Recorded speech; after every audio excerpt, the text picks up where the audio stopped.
মাননীয় স্পিকার, রাষ্ট্রপতি একটা প্রতিষ্ঠান। আমার অনেক বন্ধুরা রাষ্ট্রপতিকে ধন্যবাদ জানাতে চান না, কিন্তু তারা কিন্তু রাষ্ট্রপতির কাছে শপথ নিয়েছেন।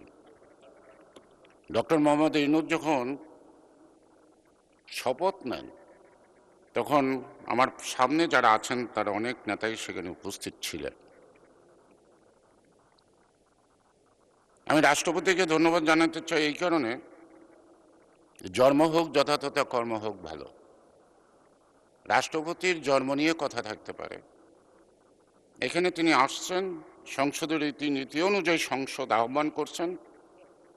প্রথম তিনি বক্তব্যের মধ্য দিয়ে তার বক্তব্যের মধ্যে বাস্তবতার প্রতিফলন ঘটছে এবং তিনি অতীতকে আঁকড়ে বর্তমানকে অস্বীকার করেন নাই।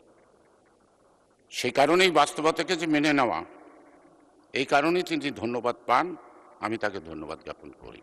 আমাদের মূল মন্ত্র গণতন্ত্র, সাম্য, ন্যায় বিচার, কিন্তু পাকিস্তানের 47 পাকিস্তানের আন্দোলন ছিল, সেই আন্দোলনও কিন্তু আমার সামনের লোকরা পাকিস্তানের পক্ষে ছিল না, তারা কিন্তু অখণ্ড ভারতের পক্ষে ছিল। কালকে আমাদের মাননীয় সংসদ সদস্য আজহারউদ্দিন সাহেব বললেন একটা কথা, ইঙ্গিত দিলেন প্রতিবেশীদের সাথে আমাদের কিছু চলছে কি না।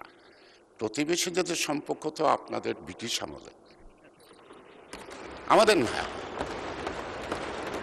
সুতরাং 47 নিয়ে গর্ব করার মতো আপনাদের কিছু নাই। আমরা অতীত থেকে বর্তমান আছি, বর্তমান থেকে ভবিষ্যতে যাব। আমরা অতীতকে ভুলেও থাকবো না, আবার অতীতকে আঁকড়েও থাকতে পারবো না।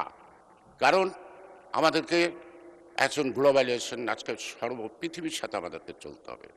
আমাদের সকলের সাথে অর্থনৈতিক কারণে বন্ধুত্ব থাকবে, কিন্তু দাসত্ব থাকবে না। আমরা প্রতিবেশীর সাথে বন্ধুত্ব করব তো, কিন্তু স্বামী স্ত্রীর সম্পর্ক না, সমমর্যাদার ভিত্তিতে।